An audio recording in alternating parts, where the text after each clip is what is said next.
Shalom Bapak Ibu Saudara sekalian, kita mengucap syukur kepada Tuhan atas anugerah-Nya kembali membangunkan setiap kita dengan kekuatan yang baru. Puji Tuhan. Kita akan merenungkan firman Tuhan. Mari kita berdoa. Bapa, kami mengucap syukur untuk kekuatan yang baru Tuhan berikan bagi kami di pagi hari ini.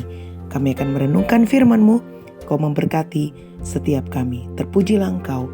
Di dalam nama Yesus kami berdoa. Amin. Bapak, Ibu, Saudara yang terkasih dalam Tuhan, firman Tuhan pagi ini terdapat dalam Roma 5 ayat yang ke-12 hingga ayatnya yang ke-21. LAI memberikan judul Adam dan Kristus. Dalam firman Tuhan pagi hari ini, dalam ayatnya yang pertama berkata demikian.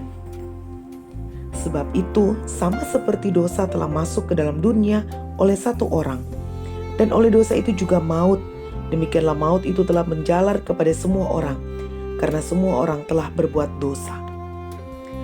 Pelanggaran yang dilakukan oleh Adam ternyata sangat berpengaruh kepada seluruh manusia, yang mana manusia terlahir sebagai manusia yang berdosa. Maka dari itu, sebagai manusia yang berdosa, manusia harus dihukum karena pelanggaran ketidaktaatan kepada Allah. Dalam ayat yang ke-17a. Sebab jika oleh dosa satu orang, maut telah berkuasa oleh satu orang itu. Maka karena dosa itu merusak kemanusiaan secara keseluruhan.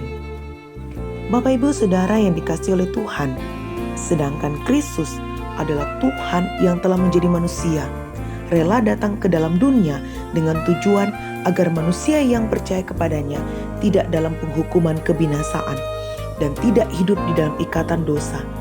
Kristus dapat memulihkan keadaan manusia yang terputus dengan Allah dikarenakan dosa. Dalam ayat 18b, demikian pula oleh satu perbuatan kebenaran, semua orang beroleh pembenaran untuk hidup. Apakah Adam dapat disamakan dengan Yesus? Tentu saja tidak. Adam adalah manusia yang diciptakan oleh Allah, sedangkan Allah yang datang ke dalam dunia melalui anaknya Yesus Kristus adalah pencipta manusia. Dalam ayat yang ke-15, tetapi karunia Allah tidak sama dengan pelanggaran Adam. Sebab jika karena pelanggaran satu orang, semua orang telah jatuh ke dalam kuasa maut, jauh lebih besar lagi kasih karunia Allah dan karunia-Nya yang dilimpahkan karena satu orang, yaitu Yesus Kristus. Bapak, Ibu, Saudara yang terkasih dalam Tuhan, dengan pelanggaran yang dilakukan oleh Adam yang mengakibatkan seluruh manusia jatuh dalam dosa dan mengakibatkan hubungan manusia dengan Allah menjadi terputus. Menjadi pertanyaannya, apakah manusia dapat kembali kepada Allah?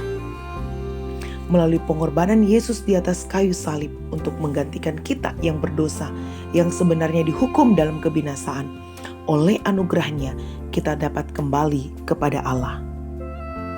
Bapak, Ibu, Saudara yang terkasih dalam Tuhan, maka manusia lama yang pernah terikat oleh dosa, dan ketika menjadi percaya kepada Yesus Kristus, Roh Kudus akan membuka hatinya dan menuntun orang percaya kepada jalan yang benar. Dan bukan itu saja, kita dapat mengerti dan tahu bahwa tidak ada hal yang tidak bisa dipulihkan oleh Allah. Contohnya, kebiasaan kita yang tidak baik, karakter hidup kita, perkataan kita yang jahat, kebiasaan-kebiasaan yang buruk, kehidupan yang jahat yang kita lakukan yang mendukakan hati Allah. Kristus dapat memulihkan keadaan kita agar serupa dengan Kristus dan membawa kita untuk hidup benar kembali di hadapan Tuhan. Bukankah Paulus pun mengalami hal seperti ini? Saulus yang jahat dapat diubahkan oleh Tuhan menjadi Rasul Paulus yang dipakai Allah untuk memberitakan Injil. Dan disitulah kita tahu bahwa anugerah Allah menjadi bagian dalam hidup kita dan jaminan sampai kepada kekekalan.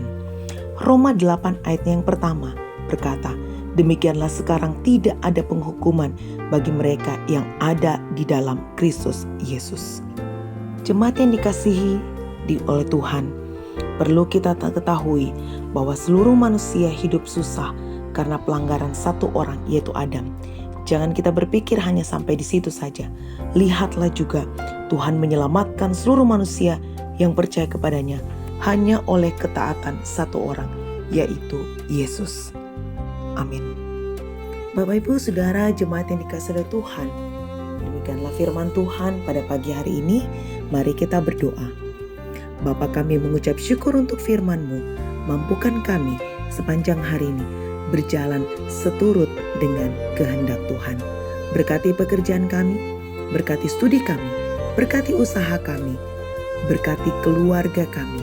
Biarlah pertolongan Tuhan ada dan hadir di dalam setiap perjalanan hidup kami. Terpujilah Engkau Tuhan, di dalam nama Tuhan Yesus kami berdoa. Amin.